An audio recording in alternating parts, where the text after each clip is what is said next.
তো climate related data যদি আমি ইন্টারনেট থেকে আমরা যদি মাইনিং করবো ভাবি বা আমরা এক্সট্র্যাক্ট করবো ভাবি, তাহলে যে যে স্টেপগুলোকে ফলো আপ করতে হবে সেই স্টেপগুলোকে জাস্ট আমি তোমাদেরকে দেখাচ্ছি।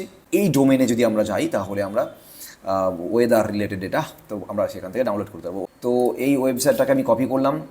তো এর জন্য আমরা আইএমডি ওয়েবসাইটে গেলাম। তো এটা হলো আইএমডি মানে ইন্ডিয়া মেট্রোলজিক্যাল ডিপার্টমেন্টের যে অফিসিয়াল ওয়েবসাইট। এখানে তো গ্রিডের ডেটা 100% এটা র্যাস্টার ডেটা। তো আমি এখান থেকে যে যে ডেটাগুলো পাবো সেগুলো দেখাচ্ছি।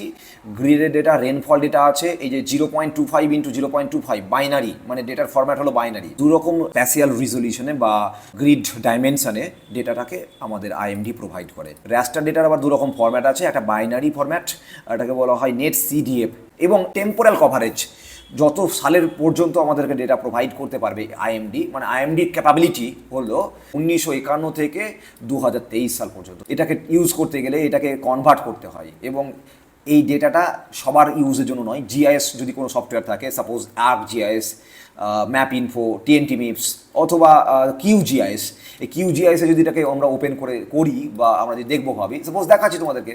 তো এই সফটওয়্যারে যদি আমি এটাকে ড্র্যাগ অ্যান্ড ড্রপ করি, মানে ওপেন করবো ভাবি, সাপোজ ওপেন ডেটা ফাইল, দেখো আমার ডাউনলোডে আছে, এটা ডাউনলোডে গেলাম। ডাউনলোডে গিয়ে এই যে ম্যাক্সিমাম টেম্পারেচার, এই গ্রিড ডেটাটাকে আমি ওপেন করলাম। দেখো বলছে ফেল টু লোড। ওকে, এটা যদি আমি আর্ক জিআইএসে দেখি, আগেটা ইনভ্যালিড র্যাস্টার ডেটা ফরম্যাট, মানে জিআইএস পারে না এই ডেটাটাকে ইউজ করতে। তাহলে যেটা যদি ইউজ করতে নাই পারা যাবে, তাহলে করবো কিসের জন্য? এখন একটা বেসিক প্রশ্ন। এটার জন্য কতগুলো প্রসিডিউর মেনটেন করতে হবে, এটা সম্ভব, পসিবল, কিন্তু এর জন্য আরও কতগুলো স্টেপ মেনটেন করতে হবে। যদি ক্লাইমেট ডেটাটাকে নিয়ে আমাদের কোনো কাজ করতে হয়, যদি ম্যাপিং করতে হয়, অথবা স্ট্যাটিস্টিক্যাল ক্যালকুলেশন করতে হয়, টেম্পারেচার কীরকম চেঞ্জেস আসছে, লাস্ট ইয়ারে ম্যাক্সিমাম টেম্পারেচার কত ছিল, তাহলে আমাদেরকে যে প্রসিডিউরগুলো মেনটেন করতে হবে সেইগুলোই আমি দেখাচ্ছি আজকে। বহরমপুরের অবস্থান দেখতে আমরা চলে যাব গুগল আর্থ। আমি জাস্ট এখানে একটা পিন পয়েন্ট করবো, এই জন্য এই জায়গায় আমাদের একটা আছে, আইকন আছে। এই আইকনটা হলো গুগল আর্থের মধ্যেই, এই আইকনটা হলো অ্যাড প্লেস মার্ক। এবার আমি এই লোকেশনটার আমি ল্যাটলং দেখবো, তার জন্য কি করব, এই পিন পয়েন্টে গিয়ে আমি লোকেশন দেখছি। এই যে 24 ডিগ্রি 5 মিনিট 32 সেকেন্ড, এই যে হচ্ছে ল্যাটলং। আমি এটাকে কপি করে রাখছি। তো এই দুটোকে আমি একটু জুম করে নেই, দেখতে পাচ্ছ না হয়তো অনেকেই। এই ফরম্যাটে থাকলে হবে না, আমাকে এই ফরম্যাটটা চেঞ্জ করতে হবে। ডেসিমাল ডিগ্রিতে কনভার্ট না করলে আমি যেখানে কাজটা করব সেটা করতে পারবে না, তার জন্য ডেসিমাল ডিগ্রিতে কনভার্ট করাটা জরুরি। ওকে, এবার এই ভ্যালুটাকে ডেসিমাল ডিগ্রিতে কনভার্ট করার জন্য আমাদের কাছে কী করতে উপায় হলো, গুগলে যদি লেখা হয় degree minute to degree decimal আদেশ করবে, সেটা হচ্ছে এরকম।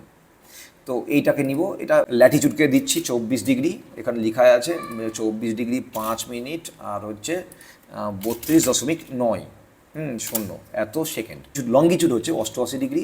জাস্ট এই বাটনটা ক্লিক করলেই আমার কনভার্ট হয়ে যাবে, বাট ডেসিমাল ডিগ্রি। এবার যেখানে চলে যাব সেটা হলো, এই প্রসঙ্গে বলে রাখা দরকার, জিমেলের যেন লগ ইন থাকে, এইটা যেতে হবে গুগল কোলাব। এই গুগল কোলাবে মানে যদি কেউ যেতে চাই তাহলে জিমেল লগ ইন থাকা দরকার আছে। তো গুগল কোলাবে যাবে, আমি একটা কোড প্রোভাইড করছি, এই সেভ টু গিটহাব অথবা কপি টু গিটহাব অথবা কপি টু ড্রাইভ। আমার কপি টু ড্রাইভ করা আছে। প্রথমে যেটা করবে, দেখো এখানে কিছু লেখার দরকার নেই তোমার। প্রথমে এই যে বাটনটা আছে, এই বাটনটা ঠিক আছে, এখন কানেক্ট করছে পাইথন 3, মানে গুগলের যে কম্পিউটিং ইঞ্জিন আছে পাইথনের, সেই পাইথনের সঙ্গে কানেক্ট করার চেষ্টা করছে। ঠিক আছে, এবার এরকম চলে আসবে, permit this notebook to access your Google Drive file, মানে যে গুগল ড্রাইভে যে ফাইলটা আছে সেই ফাইলটাকে অ্যাক্সেস করার জন্য পারমিশন চাইছে। আমি পারমিশন দিচ্ছি, তার জন্য কি করব, কানেক্ট টু গুগল ড্রাইভ। এই গুগল ড্রাইভটা ও কানেক্ট করতে চাইছে, অ্যাক্সেস করতে চাইছে, তার জন্য কানেক্ট টু গুগল ড্রাইভ করলাম। কানেক্ট টু গুগল ড্রাইভ করলে আমার এরকম একটা উইজার্ড চলে আসবে। এই উইজার্ডে আমার এইটা হচ্ছে EFG2K20, এটা হলো আমার ইমেল আইডি। ক্লিক করব, লগ ইন তো হয়ে আছে। তারপরে sign in to Google Drive for the desktop, sign in তো অলরেডি আছি, তো কন্টিনিউ করলাম। কন্টিনিউ করার পরে দেন আবার কন্টিনিউ, মানে আমার ড্রাইভটা অ্যাক্সেস আমি দিলাম। এইটা করার পরে যে কোডটা আছে সেই কোডটা মানে পাইথন কোডটা এক্সিকিউট হবে, রান করবে, তার জন্য কিছু সময় নেবে। ওর কমপ্লিট হয়ে গেলে নিচে আমার লিখে দিবে completed within 1 minute 2 second, 1 minute 2 সেকেন্ডের মধ্যে কমপ্লিট হয়েছে, এবং কমপ্লিট হয়েছে 8:32-এ। আমার ঘড়িতে, কম্পিউটারের ঘড়িতে 8:32 বাজছে। দেন নেক্সট কাজ, এবার PIP ইনস্টল করতে হবে। এটা করলেই আইএমডির যে পাইপ আছে, মানে লাইব্রেরি মানে কিছু টেক্সট, কিছু কোডিং, সেই কোডিংটা আমার এই গুগল কোলাবে ইনস্টল হয়ে যাবে। এখন ডান, এটা কমপ্লিট হয়েছে। তো 8 সেকেন্ডের মধ্যে কমপ্লিট হয়েছে। নিচে একটা স্টেটমেন্ট দিচ্ছে, completed at 10:33 PM within 8 second. এবার যাব আমি কোন ডেটাটাকে ডাউনলোড করব এবং কোথাকার জন্য করব। মনে করা যাক আমি 2020 সাল থেকে 22 সাল পর্যন্ত আমি ডেটাটা ডাউনলোড করব। কি ডাউনলোড করব? আমি টেম্পারেচার ডেটা ডাউনলোড করব। তো আমি এখানে নিব ম্যাক্সিমাম টেম্পারেচার, তার যে অ্যাব্রিভিয়েশন সেটা আমার এখানে লেখা আছে, এই যে এটা লেখা আছে, আমি এটাকে কপি করে নিব। যদি টেম্পারেচার ম্যাক্সিমাম করি তাহলে লিখব টি ম্যাক্স। এবার আমাকে যেতে হবে যে কত ডিগ্রি ল্যাটিচিউড এবং লঙ্গিচিউড, মানে কোন পয়েন্টের জন্য আমি ডেটাটাকে নিতে চাইছি। এবার যেতে হবে যেখানে সেটা হলো ওই যে আগের ফাইলটা, আমি এটাকে মিনিমাইজ করে রাখছি 50% স্কিন, এবং আমি এখানে লিখব বহরমপুরের হচ্ছে 24°09, আমি এখানে 24°09। ওকে, তারপরে হচ্ছে 88°, এবং ডেটাটাকে আমি যে ফরম্যাটে নিব, এক্সেলে গেলে আমি ক্যালকুলেশনটা ইজিলি করতে পারবো। এবার এক্সেলের সাপোর্টিভ ফরম্যাট হলো CSV। আমি এবার জুম আউট করছি। এবার এটা করার পরে আমরা জাস্ট এটাকে করে আমরা এই রান করব। এই যে বাটনটা এখন প্রেস করব, এইটাতে মাইনিং হবে। ওকে, ডান, কমপ্লিট।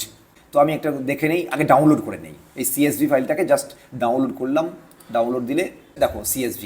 আমি এটাকে বহরমপুরের জন্য জাস্ট বারহামপুর এটা লিখে দেই, বারহামপুর আমি লিখে দিলাম। ওকে, এইবার আমি এটা ওপেন করে দেখে নিই যে কি হলো আলটিমেটলি। চলো দেখে নিই। এই দেখো, এইটা হলো ডেটা করে, ডেটাটা আছে বিশাল বড়, কারণ আমি 4 বছর করেছি। তাহলে 4 × 365, 4 × 365 মানে কত হচ্ছে বুঝতেই পারছো, ততগুলোই হবে, ততগুলো রো থাকবে। তো যা শেখালাম এতক্ষণ ধরে সেটা হচ্ছে data mining. Clear? Climatic data mining.